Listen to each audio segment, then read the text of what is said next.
Ya, malam hari ini kita akan berbicara mengenai komunikasi. Ya, komunikasi. Komunikasi itu bagian yang terpenting dan tidak dapat terpisahkan dalam kehidupan kita manusia. Amin.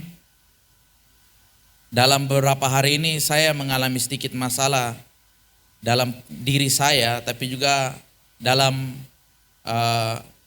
hal yang akan saya pikirkan ke depan karena kurangnya komunikasi. Ya. Komunikasi itu sangat penting. Komunikasi itu bagian yang tidak terpisahkan dalam kehidupan kita manusia. Ya. Herianto GP, ya, seorang penulis dalam bukunya yang berjudul Komunikasi dalam Pemberitaan Injil, itu berkata bahwa komunikasi itu melibatkan adanya komunikator atau orang yang berkomunikasi, ada pesan, ada audiens atau ada penerima pesan, dan harus ada feedback, ada balasan. Ya. Jadi ini 4 bagian yang tidak dapat terpisahkan dalam proses komunikasi.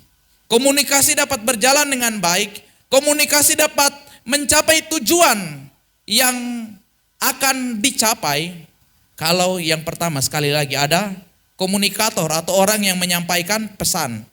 Ada pesan, ada audiens, ada penerima pesan, dan yang berikut ada feedback atau ada tanggapan, ada balasan dari si penerima pesan. Nah, ini komunikasi yang ada. Dalam rumah tangga, kalau suami istri tidak dapat berkomunikasi dengan baik, tentu akan kacau balau. Dalam dunia pekerjaan, dalam keseharian kita, di dalam lingkungan, bahkan di dalam pergaulan, kalau komunikasi tidak dapat berjalan dengan baik, kalau proses komunikasi itu tidak mencapai tujuannya, maka apa yang ingin dicapai dalam komunikasi itu pasti tidak akan dapat tercapai atau gagal. Nah, Bapak Ibu yang saya kasih dalam Yesus Kristus, saya tidak akan berbicara mengenai komunikasi di dalam dunia atau teori-teori komunikasi. Namun malam hari ini kita akan lihat komunikasi di dalam kekristenan. Dalam bukunya juga Herianto GP berkata bahwa di dalam kekristenan itu ada tingkatan komunikasi Kristen. Yang pertama, Allah berkomunikasi kepada kita orang percaya. Yang kedua, Allah juga berkomunikasi melalui orang yang belum percaya, melalui kita orang percaya. Yang ketiga, komunikasi terjadi di antara sesama kita orang percaya. Dan yang keempat, tingkat komunikasi yang cukup penting ialah komunikasi yang terjadi antara orang Kristen, orang percaya, dan orang bukan percaya. Jadi ada 4 tingkatan komunikasi di dalam kekristenan. Allah sendiri sudah berkomunikasi dengan kita sebelum manusia jatuh ke dalam dosa. Kalau kita baca dengan seksama Kejadian pasal 1 ayat 28. Berfirmanlah Tuhan Allah, beranak cucu dan bertambah banyak dan penuhi bumi. Allah berkomunikasi dengan kita orang percaya, dengan ciptaannya. Bahkan ketika kita sudah jatuh dalam dosa, ciptaannya sudah jatuh ke dalam dosa, Allah juga tetap berkomunikasi. Kita lihat dalam Kejadian pasal 3 ayat 9, di situ dikatakan bahwa Tuhan Allah memanggil manusia itu dan berfirman kepadanya, "Di manakah engkau?" Ini menunjukkan bahwa walaupun kita manusia sudah jatuh dalam dosa, Allah tetap mau berkomunikasi dengan kita. Bahkan tidak sampai di situ saja. Allah berkomunikasi dengan memilih umatnya. Dengan memilih satu bangsa, yakni bangsa Israel. Dia mau berkomunikasi dengan semua kita Manusia yang telah jatuh dalam dosa melalui bangsa Israel. Dan kalau kita lihat perjalanan kehidupan bangsa Israel, ada berbagai macam model komunikasi yang dipakai oleh Allah. Entah itu bersifat perintah, entah itu bersifat larangan, ajakan, tuntunan, peringatan. Ini model-model komunikasi yang Allah pakai untuk menyatakan maksudnya. Bahkan melalui mimpi pun Tuhan bisa pakai untuk menyatakan maksudnya. Kita tahu bersama seorang yang dinamakan tukang mimpi. Dialah Yusuf. Allah berkomunikasi untuk menyatakan maksudnya kepada Yusuf. Nah, Bapak Ibu yang saya kasihi dalam Yesus Kristus, ini komunikasi yang dari Allah kepada kita manusia. Dalam kekristenan juga tadi saya sudah sampaikan, selain Allah berkomunikasi kepada kita orang percaya, itu tingkatan yang pertama. Tingkatan yang kedua, Allah mau berkomunikasi kepada orang yang bukan percaya melalui kita. Kita juga perlu mengkomunikasikan apa yang merupakan pesan Allah kepada sesama kita orang percaya untuk saling menguatkan dan meneguhkan. Dan Tuhan juga mau agar tercapai komunikasi antara kita orang percaya dan orang bukan percaya. Oleh sebab itu Allah di dalam nama Yesus Kristus, sebelum dia terangkat ke surga, pesan yang Yesus berikan. Mari kita lihat bersama-sama. Kita baca teks ini sekali lagi. Teks yang sudah tidak asing dalam hidup kita. Dalam Matius pasal 28 ayatnya yang ke-19 dan ayatnya yang ke-20.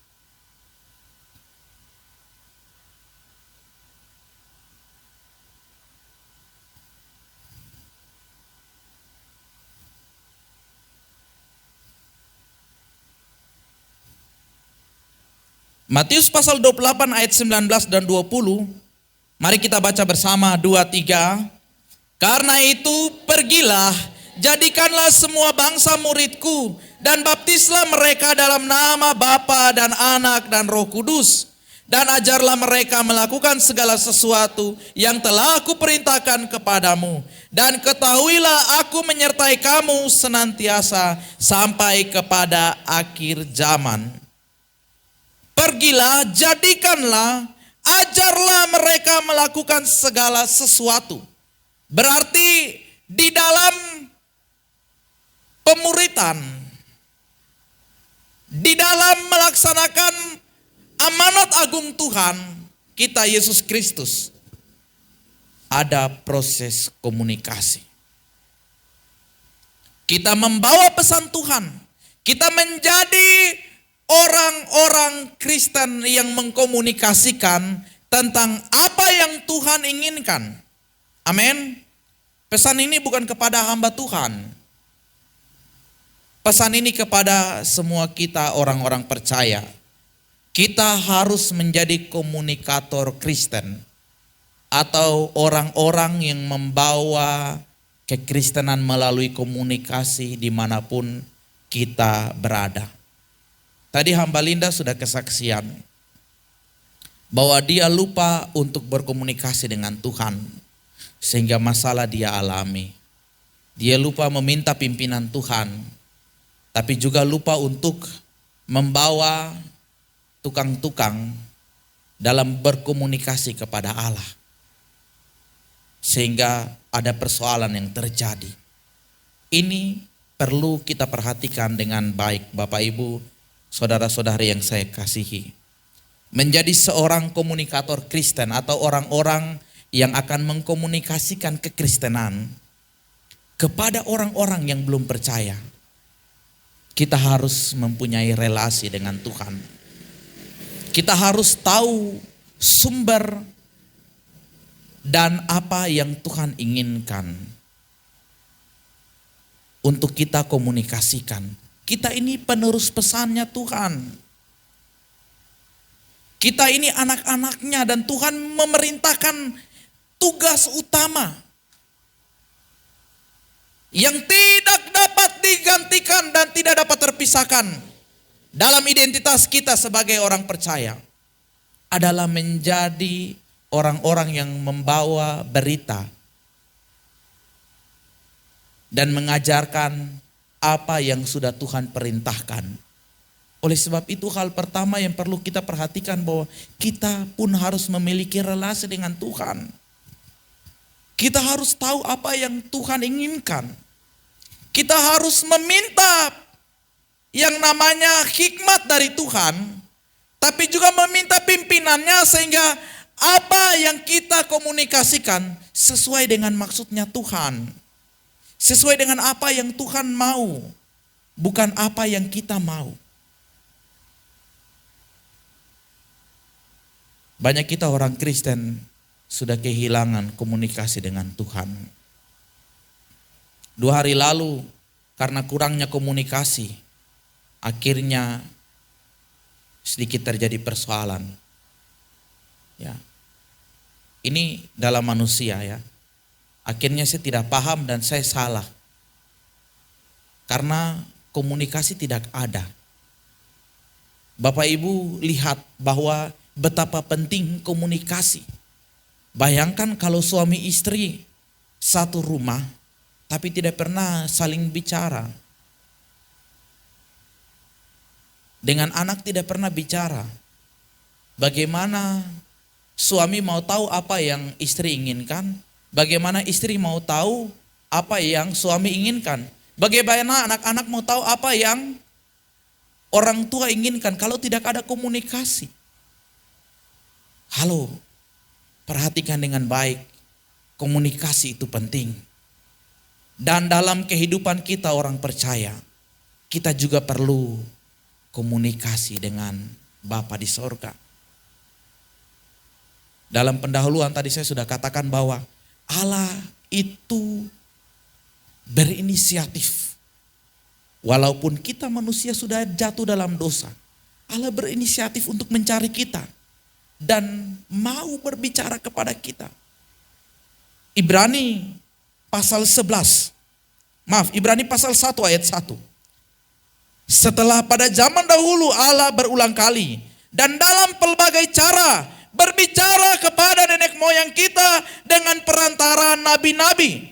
Maka pada zaman akhir ini ia telah berbicara kepada kita dengan perantaraan anaknya yang telah ia tetapkan sebagai yang berhak menerima segala yang ada. Oleh dia Allah telah menjadikan alam semesta. Allah dari dulu sudah berkomunikasi, berinisiatif untuk berkomunikasi dengan kita. Tadi saya katakan bahwa proses komunikasi itu akan berjalan dengan baik kalau ada komunikator, kalau ada pesan, kalau ada audiens atau penerima pesan, dan ada feedback, ada tanggapan. Kadangkala Allah sudah berinisiatif, Allah sudah mengkomunikasikan, Allah sudah menyatakan maksudnya. Kita sudah ada, tapi kadangkala kita tidak ada feedback, tidak ada tanggapan. Pesannya sudah jelas, suaranya sudah jelas kepada kita dengan perantaraan para nabi yang Tuhan pakai melalui kisah perjalanan bangsa Israel. Itu dituliskan di dalam kebenaran firman Tuhan, Alkitab yang kita pegang. Pesan ini selalu diteruskan, selalu ada, selalu tidak berubah. Dunia boleh berubah, teknologi makin canggih, generasi boleh datang silih berganti, tapi pesan ini tidak pernah berubah. Salah satu kebanggaan kita orang Kristen, bukan kita bangga karena punya Tuhan saja, tapi kita harus bangga. Kita punya Alkitab. Saya bangga saya punya Alkitab. Karena ini pesan Tuhan yang begitu dahsyat dan luar biasa. Ini pesan Tuhan yang tidak pernah berubah. Ini pesan Tuhan yang selalu memberikan solusi, selalu memberikan arahan. Ini pesan Tuhan yang mengubahkan kehidupan banyak orang dan mengubahkan kehidupan saya. Oleh sebab itu saya bangga punya Alkitab. Saya bangga ketika memahami Alkitab. Dulu waktu setelah celaka, ada statement-statement yang disampaikan oleh hamba-hamba Tuhan di Alor pada waktu itu. Mereka berkata bahwa Karel, Tuhan punya rencana. Tuhan mau memakai hidupmu. Tuhan masih izinkan kamu selamat karena Tuhan sekali lagi punya rencana.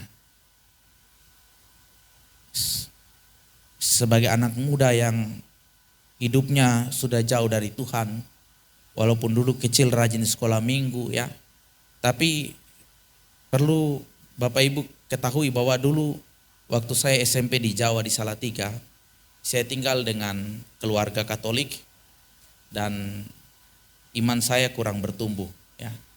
Saya banyak dulu 3 tahun itu ke gereja Katolik, doa Salam Maria semua saya hafal.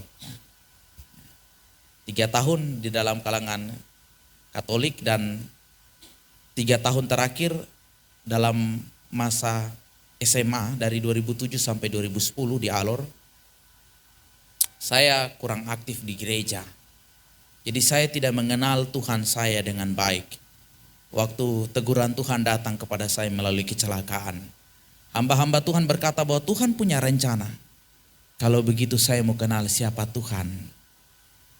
Saya mau tahu Tuhan yang mana yang Ibu Pendeta bilang, yang Ibu Evangelis bilang, yang Mama sampaikan itu Tuhan yang bagaimana. Saya penasaran dengan Tuhan yang katanya sudah menyelamatkan saya, yang membuat saya masih hidup walaupun masih dalam keadaan patah kaki. Saya jujur waktu itu saya malu sekali.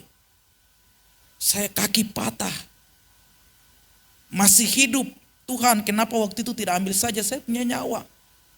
Kenapa Tuhan izinkan saya malu? Saya kaki patah jalan setengah mati. Tapi katanya Tuhan punya rencana. Kalau begitu, saya mau kenal Tuhan. Saya mau tahu apa yang Tuhan inginkan. Dan waktu saya berkata demikian, hamba-hamba Tuhan bilang, kalau begitu kau pergi sekolah pendeta. Iya kah? Begitu. Iya. Kalau kau sekolah pendeta teologi itu ilmu tentang Allah, kau akan belajar tentang apa yang Tuhan mau dan Tuhan mau pakai kamu. Jadi kau harus tahu dan mengerti tentang Tuhan. Akhirnya saya ambil keputusan untuk sekolah pendeta walaupun tidak ada satupun keluarga yang setuju. Tidak ada yang setuju. Maunya saya sekolah dokter, maunya saya sekolah ekonomi. Saya bilang saya mau sekolah pendeta. Ini dari dasar hati saya dan saya percaya itu adalah cara Tuhan melalui Roh Kudus untuk bawa saya kepada maksudnya. Dan saya bisa mengenal Tuhan dengan baik, puji Tuhan, melalui pendidikan di STT Jeffrey. Saya bisa tahu apa yang Tuhan inginkan melalui kebenaran-kebenaran firman-Nya. Jadi Bapak Ibu, anak-anak muda yang saya kasihi, jangan engkau malu kalau punya Alkitab. Jangan engkau cuek kalau punya Alkitab. Jangan engkau acuh tak acuh dengan kebenaran yang ada. Ini isi hati Tuhan. Ini pesan Tuhan. Ini salah satu cara Tuhan berkomunikasi kepada kita. Tuhan bisa berkomunikasi melalui mimpi, bisa melalui hamba Tuhan, tapi lebih jelas Tuhan berkomunikasi kepada kita melalui Alkitab. Dan Tuhan mau kita menjadi seorang komunikator Kristen yang baik, yang membawa pesan Tuhan, yang membawa apa yang Tuhan inginkan dengan baik dan benar. Bapak Ibu yang saya kasihi dalam Yesus Kristus, mari kita selidiki hati kita. Kita renungkan perjalanan iman kita sampai saat ini. Apakah kita sudah memiliki relasi komunikasi yang baik dengan Tuhan? Ataukah belum? Ataukah kita makin mundur? Tiap hari makin mundur. Cepat minta ampun dan bertobat. Bangun relasi komunikasi yang baik dengan Tuhan. Ketika kita berdoa, kita berkata-kata kepada Tuhan. Kita berkomunikasi kepada Tuhan. Tetapi ketika kita membaca firman, berarti kita sedang mendengar apa yang Tuhan inginkan.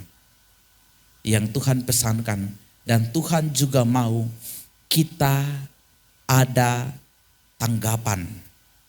Ada feedback. Sehingga tercapai komunikasi yang baik.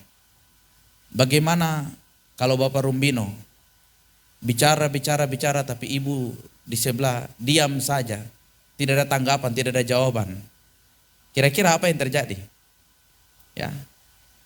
Pasti kecewa ya. Pasti marah. Pasti sudah saya bicara juga tidak ada tanggapan, jadi biar saya bicara yang lain saja.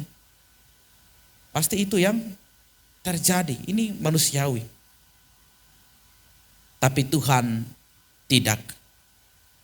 Walaupun sampai saat ini kita belum ada feedback, kita belum ada tanggapan terhadap apa yang Tuhan pesankan. Tuhan masih memberikan kesempatan. Tuhan masih panjang sabar dan berlimpah kasih setia. Tuhan masih mau memakai kita. Dan Tuhan masih mau kita meneruskan pesannya Tuhan kepada banyak orang yang belum mengenal Dia. Satu lagu kemenangan iman berkata, pesanan Tuhan bunyinya apa?